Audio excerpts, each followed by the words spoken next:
नमस्कार दोस्तों, आप सभी को मैं मेरे YouTube चैनल पर स्वागत करता हूं। मैं मेरे चैनल के माध्यम से आप सभी के सामने कल्कि अवतार के बारे में वर्णन कर रहा हूं। हमारे उड़ीसा के भविष्यवाणिका पुस्तक पर जो कल्कि अवतार के बारे में लिखा गया है, मैं बस वही बातें पूरे पुस्तक प्रमाण सहित कहने की कोशिश कर रहा हूँ। आपको हमारे वीडियो पर कल्कि भगवान के ऊपर दिए गए जानकारी अच्छे लगे तो हमारे वीडियो को लाइक करें, कमेंट करके अपने मंतव्य जरूर दें और हमारे चैनल पर नए हैं तो हमारे चैनल को सब्सक्राइब जरूर करें। दोस्तों, आज मैं आप सभी को जो बात बताने जा रहा हूँ, ये बात शायद आप कहीं से भी नहीं सुने होंगे, इसलिए आज के वीडियो को ध्यान पूर्वक सुने, ये मेरा आप सभी से निवेदन है। हमारे हिंदू धर्म पर जितने भी देवी देवता हैं, सबसे प्रमुख देवता हमारे हिंदू धर्म पर जितने भी देवी देवता हैं, सबसे प्रमुख देवता ब्रह्मा, विष्णु, महेश्वर हैं। तो कल्कि अवतार के समय वो तीनों देव कहाँ पर होंगे, उन्हीं के साथ कल्कि अवतार के संबंध कैसे होंगे, उसी के ऊपर ही आज का ये वीडियो है। इस बात को बताने के लिए हम चलते हैं उड़ीसा प्रदेश के एक फेमस महापुरुष संत हाड़ीदास के ग्रंथावली पर। संत हाड़ीदास जी के ग्रंथावली पुस्तक का नाम है हाड़ीदास ग्रंथावली। उस माणिका पुस्तक पर उद्धव चौतीसा में जो लिखा गया है, वो ओडिया भाषा पर कविता के छंद पर लिखा गया है। पहले मैं वही पंक्ति को आप सभी के सामने उपस्थापन करता हूँ। वो पंक्ति है, हरि हर ब्रह्मा तीनी देव जहीं ठारे तू देखिबू वीर, हरे हजिबू सरे मजिबू रे रूप आंभर। हरि हर ब्रह्मा तीनी देव जहीं ठारे तू देखिबू वीर, हरे हजिबू सरे मजिबू रे रूप आंभर। हसीण कहती रसनारे स्थिति, सेही ग्रामे आंभ घर।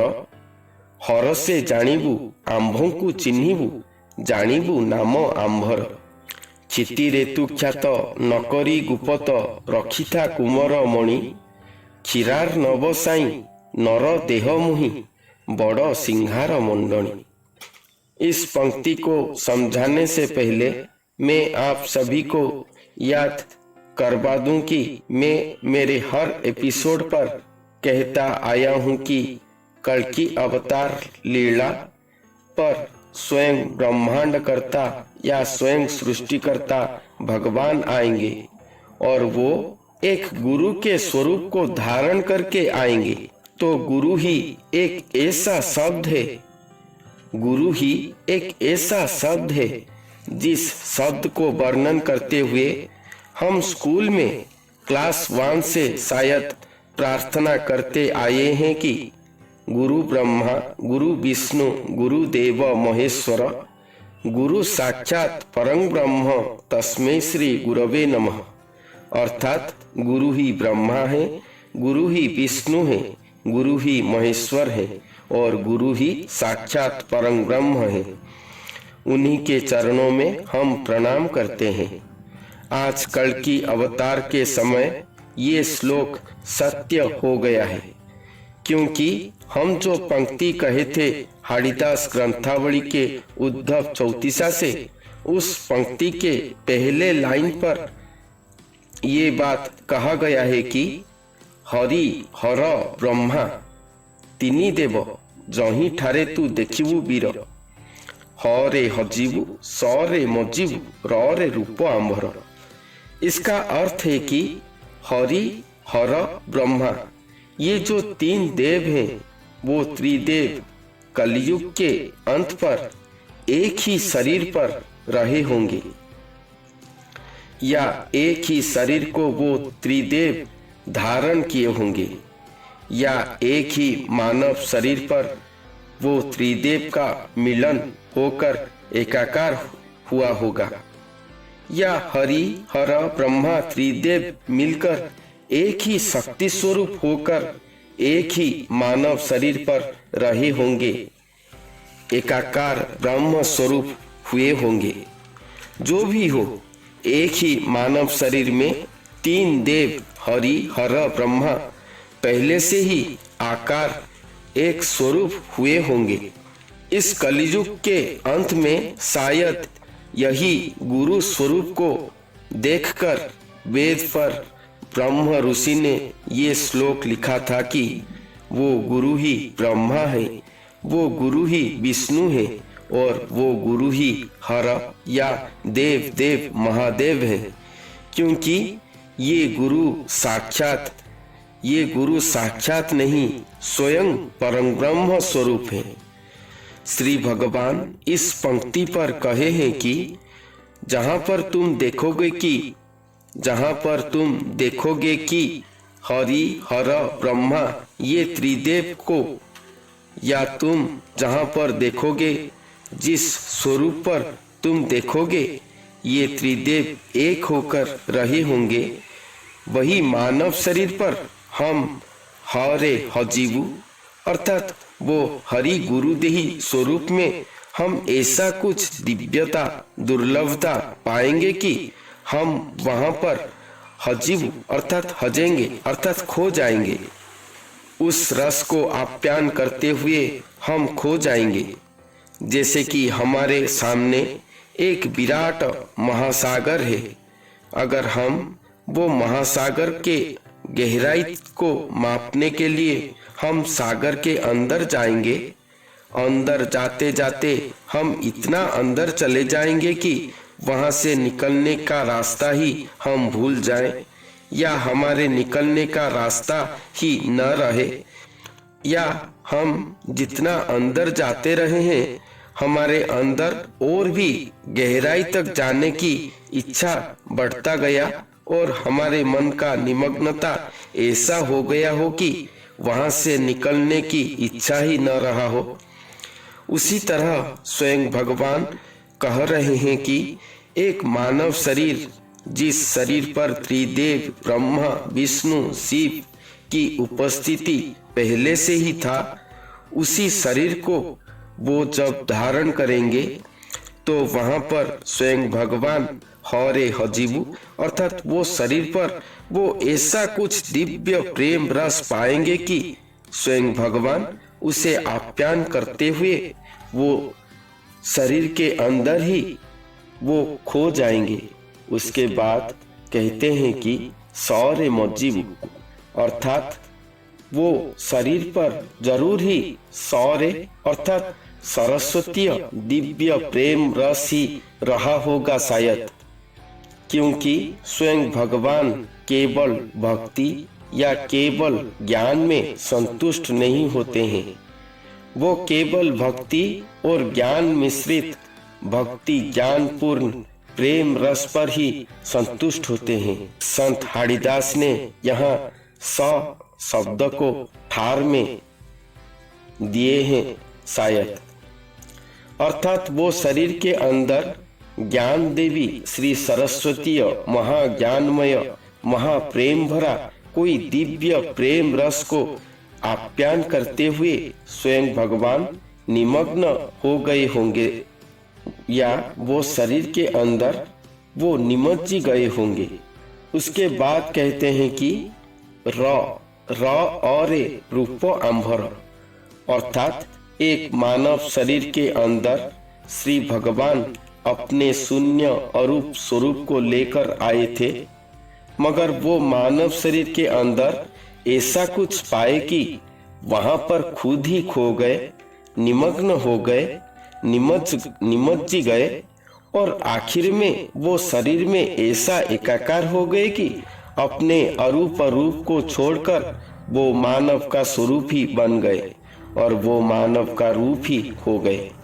इस पंक्ति के सेकंड लाइन पर कहते हैं कि हसीन कहती रसनारे स्थिति सेही ग्रामे आंभ घर हर से जानिबू आंभू को चिन्हिबू जानिबू नाम आंभर।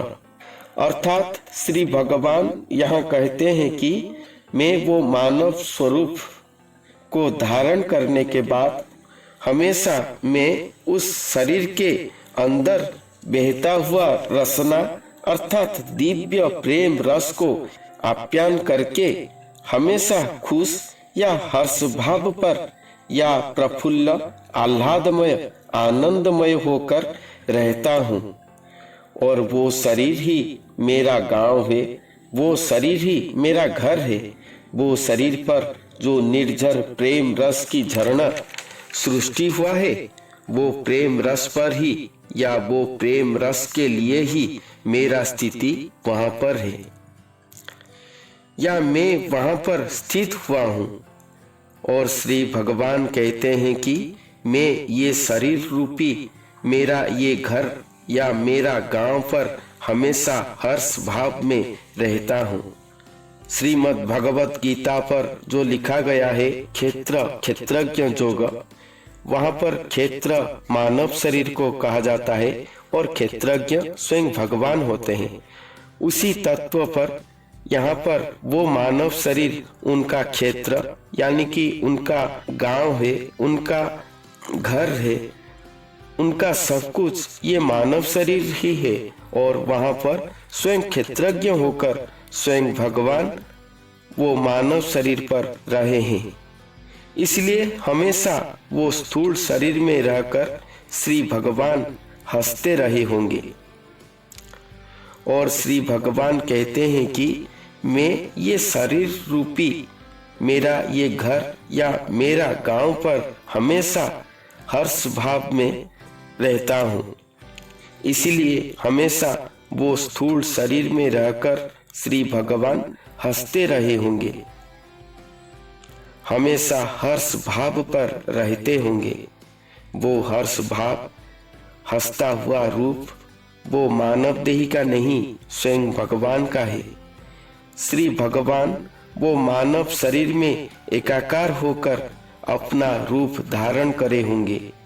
मानव देही की मुख के साथ श्री भगवान का शून्य पद्म मुख जरूर अटैच हुआ होगा।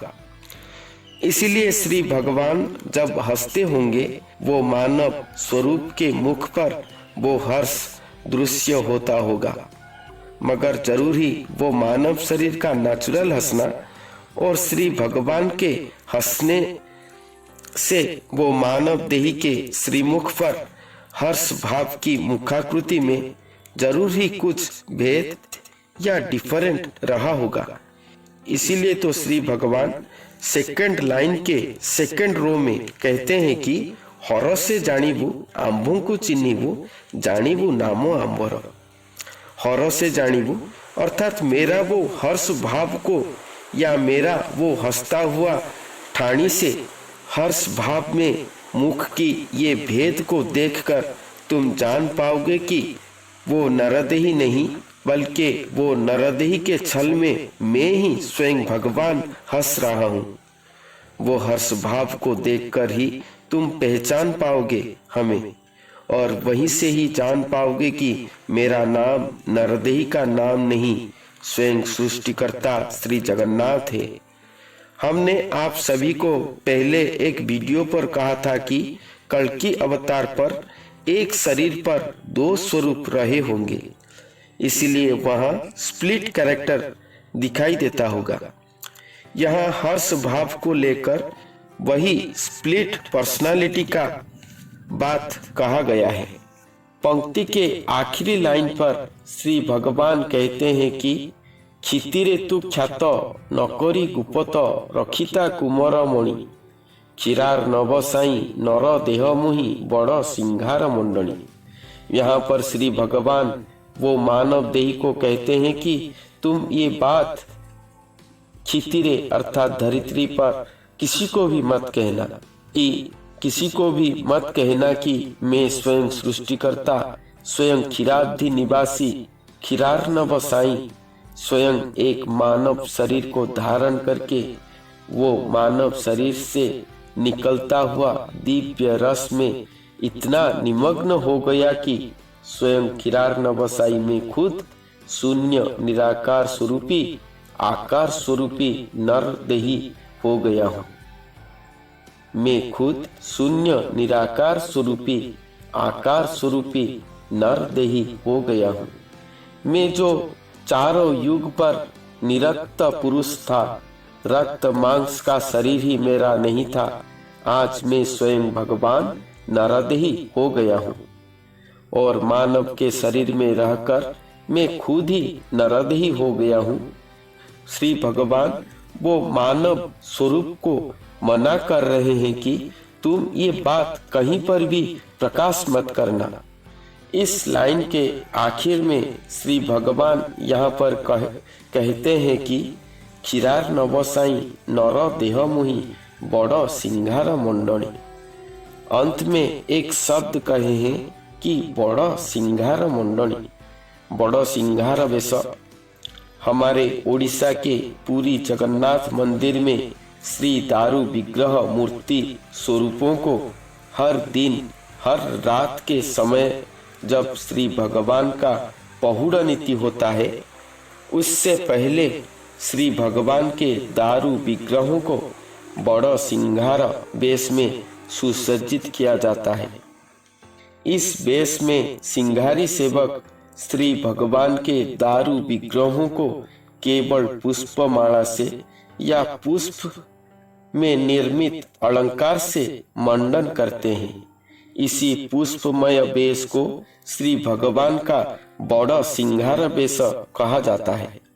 यहाँ पर कहा गया है कि बड़ा सिंहार मंडनी होकर स्वयं क्षीरार्णव साईं या स्वयं सृष्टिकर्ता नरदेही हो गए होंगे। इसका मतलब है कि स्वयं भगवान का वजन सामवेद के अनुसार 100 पृथ्वी की वजन से भी ज्यादा होगा। धरती पर लीला करने के लिए वो स्वयं आएंगे, एक नरदेही को धारण करेंगे, तो वो मानव देही या ये पृथ्वी श्री भगवान के इतने वजन स्वरूप को कैसे धारण कर पाएंगे। इसीलिए स्वयं भगवान बड़ सिंहार मंडनी अर्थात पुष्प की तरह हल्का होकर वो मानव स्वरूप को धारण करके स्वयं मानवदेही हो गए होंगे, जिसके द्वारा वो मानवदेही स्वयं भगवान को धारण करके आराम से चल फिर पा रहे होंगे धरती पर, और धरती माँ भी स्वयं भगवान को नर स्वरूप में अपने वक्ष में पाकर कृत्य हो रहे होंगे। इस पंक्ति की पूरी व्याख्या को एक लाइन में कहेंगे तो इसका अर्थ है कि कलयुग के अंत में हरि हर ब्रह्मा ये त्रिदेव मिलकर एक नर स्वरूप में रहे होंगे। वही नर आकार पर आकर स्वयं सृष्टिकर्ता भगवान मिलेंगे। वो नर आकार में स्वयं निराकार अपने आप को निमग्न करके आखिर में स्वयं नरदेही हो जाएंगे। उनका हसर स्वरूप को देखकर हम पहचान पाएंगे कि यहाँ भगवान है। स्वयं भगवान बड़ा सिंहार मंडनी या फूल की तरह कोमल हल्का स्वरूप को धारण करके स्वयं नरदेही हो गए होंगे। इसी तरह से स्वयं क्षीरार्णव साईं स्वयं सृष्टिकर्ता श्री जगन्नाथ महाप्रभु नर स्वरूप होकर अपना कल्की लीला प्रारंभ करेंगे, और ये बात को स्वयं भगवान और वो नर स्वरूप दोनों गुप्त में रखे होंगे, किसी को भी ये बात नहीं कहेंगे। इसका अर्थ है कि जो लोग अपने आप को कल्की कहते हैं वो कल्की अवतार नहीं है। दोस्तों, कल्की अवतार हर अवतार से बढ़कर अधिक महारसमय महाज्ञानमय महाप्रेममय है, जिसको हम आम आदमी अगर भक्ति से या एक सच्चे मन से ही इसका लीला रस को आप्यायन कर दें तो हमारा अनेक पाप कलमश धो जाएगा।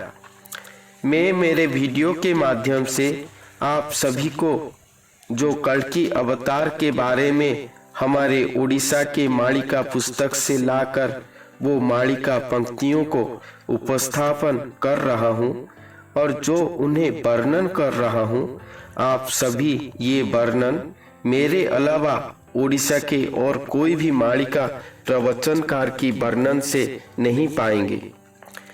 इसलिए मैं गर्व नहीं कर रहा हूँ, मगर गर्वित हूँ अपने श्री गुरुदेव जी के ऊपर, जिनके आशीर्वादीय कृपा प्रसाद दान से ही मुझे इस काबिल बनाया कि आज मैं मेरे भारतवासियों के सामने कल्कि अवतार के बारे में ये दुर्लभ महाज्ञान से भरा श्री सत्य गाथा को वर्णन कर रहा हूँ। ये उनका देन है, मैं तो बस एक अधम पापाचारी हूँ। इसीलिए उन्हीं के श्री चरणों में मैं कोटि प्रणाम ज्ञापन करता हूँ और अगर वर्णन के समय कहीं पर कोई भूल हो गया हो तो क्षमा प्रार्थना करता हूँ। आज तक मैंने जितना भी वर्णन किया हूँ उससे ये पता चलता है, ये महाज्ञान को दोस्तों सत्सम्मान सहित बारंबार सुने। ये कोई मनगढ़ंत कल्पना उक्ति नहीं है। सच में जहाँ कल्कि अवतार संगठित हुआ होगा वहाँ पर ये महातत्व का मिश्रण जरूर दृश्य हुआ होगा। जिस महातत्व को हमारे उड़ीसा के महापुरुषों ने 100 से 200 वर्ष पूर्व से लेकर 600-700 वर्ष पूर्व से ही अति दुख कष्ट में साधनारत होकर शून्य कर्णवाणी द्वारा लेखा किए हैं, जिसे मैं मेरे श्री गुरुदेव जी के कृपा हेतु कल्कि अवतार के विषय पर नखकण से भी कम बातें जानकर आप सभी के सामने उपस्थापन कर रहा हूँ। जो भी कहता हूँ पूरे पुस्तक प्रमाण सहित कहता हूँ। इसलिए आप सब मेरे वीडियो को बार बार सुने, समझें, अधिक से अधिक शेयर करें ताकि कल्कि अवतार के बारे में ये बात अधिक से अधिक कल्कि भक्तों के पास पहुंच पाए। आप सभी को मेरे ये वीडियो कैसा लगा जरूर कमेंट बॉक्स पर बताएं और मेरे चैनल पर नए हैं तो मेरे चैनल को सब्सक्राइब जरूर करें। आज के लिए इतना ही, फिर मिलते हैं अगले वीडियो पर और एक नई तत्व के साथ। तब तक के लिए नमस्कार, धन्यवाद।